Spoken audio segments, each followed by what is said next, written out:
You know what nobody tells you about saying no? The guilt doesn't come from the person you're saying no to.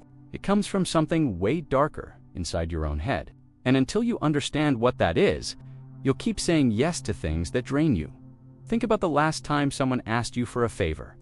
Maybe it was your friend asking you to help them move again, or your coworker dumping their project on you because they're too busy. You wanted to say no. You knew you should say no, but instead, you heard yourself say, "Yeah, sure, no problem," while your brain was screaming at you to stop talking. And then what happened?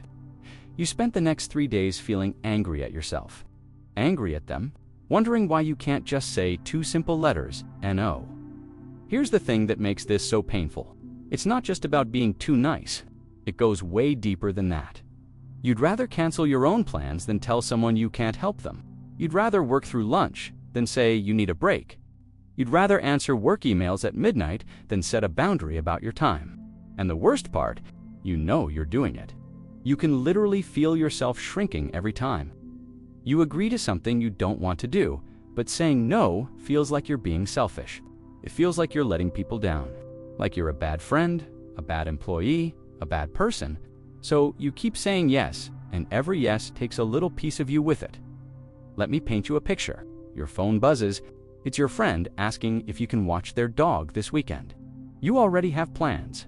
You are finally going to rest, catch up on sleep, do nothing. But the moment you see that message, your stomach drops. Because you know what's about to happen, you start writing the text. "Hey, I actually can't this weekend. I have," and you stop. Your hands start sweating. You imagine their response. "Oh, okay, never mind then." You imagine the disappointment, the awkward silence next time you see them. You imagine them thinking you're unreliable, that you don't care, that you're not really their friend, so you delete it. You type, "Yeah, of course, happy to help," and you hit send. And immediately, you feel sick, because you just gave away your weekend. You just gave away your rest. You just said yes when everything in you was screaming no. And here's what makes it even worse. The other person, they probably would have been fine if you said no. They might have even respected you more for having boundaries. But you'll never know, because you can't bring yourself to find out. This isn't about being kind. This is about something much more painful. It's about feeling like your needs don't matter as much as other people's needs. It's about believing that taking care of yourself makes you selfish. It's about carrying this weight of guilt that tells you that you owe everyone everything all the time. So why does this happen? Why do some people find it so easy to say no while you're over here having a full panic attack over a simple request? The answer is in your childhood.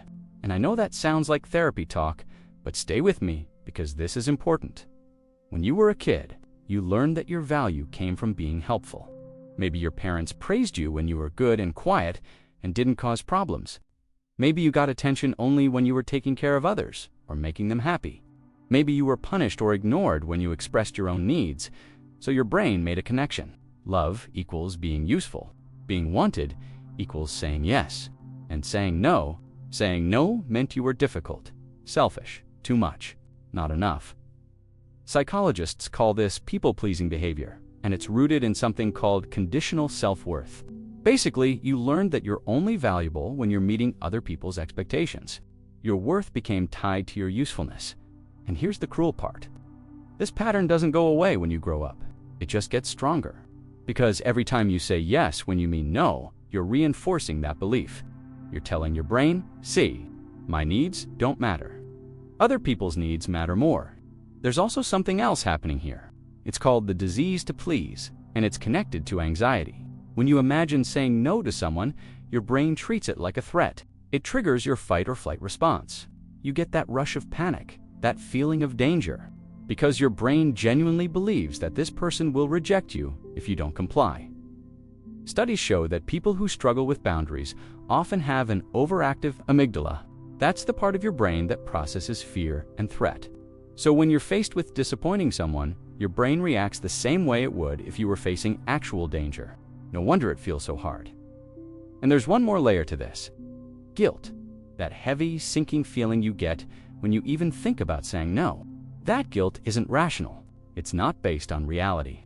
It's based on a distorted belief that you're responsible for other people's emotions. Think about it. If your friend asks you to help them move and you say no because you have other plans, are you actually hurting them? No, they can ask someone else. They can hire movers. They have options. But your brain tells you that saying no is causing them pain, that their disappointment is your fault, that you're abandoning them.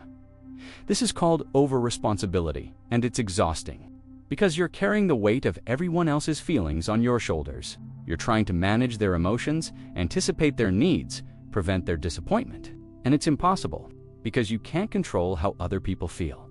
Here's what's really happening when you can't say no. You're not being kind. You're being afraid. You're afraid of conflict. You're afraid of rejection. You're afraid that if you stop being useful, people will stop wanting you around. And that fear makes sense because at some point in your life, maybe that was true. Maybe love was conditional. Maybe you did have to earn your place. But that's not true anymore. You're an adult now. You get to choose. And the people who truly care about you, they'll respect your boundaries. They'll understand that you have limits. They'll value you for who you are, not just for what you can do for them. Here's the shift that changes everything.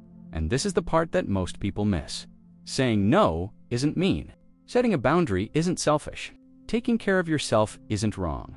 In fact, it's the opposite. When you don't have boundaries, you become resentful. You become exhausted. You start avoiding people because every interaction feels like a potential obligation. You start saying yes, but doing a terrible job because you're burned out. You start building walls instead of having honest conversations. The people in your life don't want that version of you. They don't want the resentful, exhausted, secretly angry version of you who says yes but doesn't mean it. They want the real you. The you who can be honest. The you who can say, I can't do this, but I care about you. And here's the truth bomb. The guilt you feel, it's not coming from them. It's coming from you. It's your own internal belief that you're not allowed to have needs. That you're only lovable when you're useful. That taking care of yourself is selfish. But what if that belief is wrong? What if you deserve rest? What if your time matters? What if saying no to things that drain you means saying yes to things that fill you up? So how do you actually start setting boundaries without drowning in guilt? Here are 4 practical steps that are backed by psychology and actually work. Start small. Don't try to set a massive boundary with the most important person in your life. Start with something low stakes. The barista asks if you want whipped cream. You don't want it. Say no. The email asks if you can attend a meeting. You can't decline. Practice the word no in situations where the consequences are minimal. Train your brain that saying no doesn't end in disaster. Step 2. Delay your response. When someone asks you for something, don't answer immediately.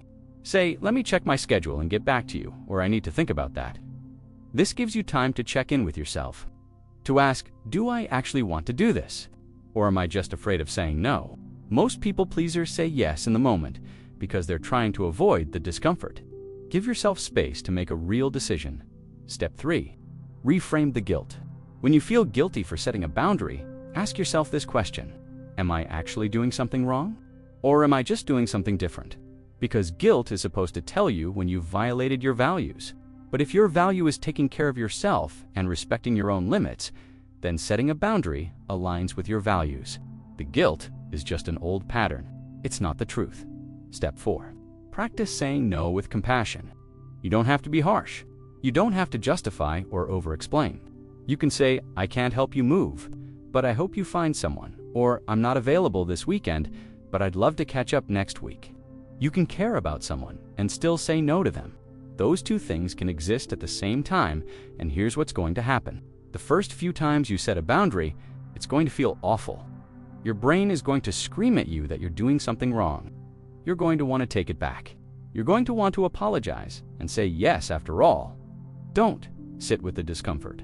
Let the guilt be there without acting on it, because on the other side of that discomfort is freedom. You're not responsible for managing everyone's emotions. You're not required to set yourself on fire to keep other people warm. And you're allowed to have needs. You're allowed to say no.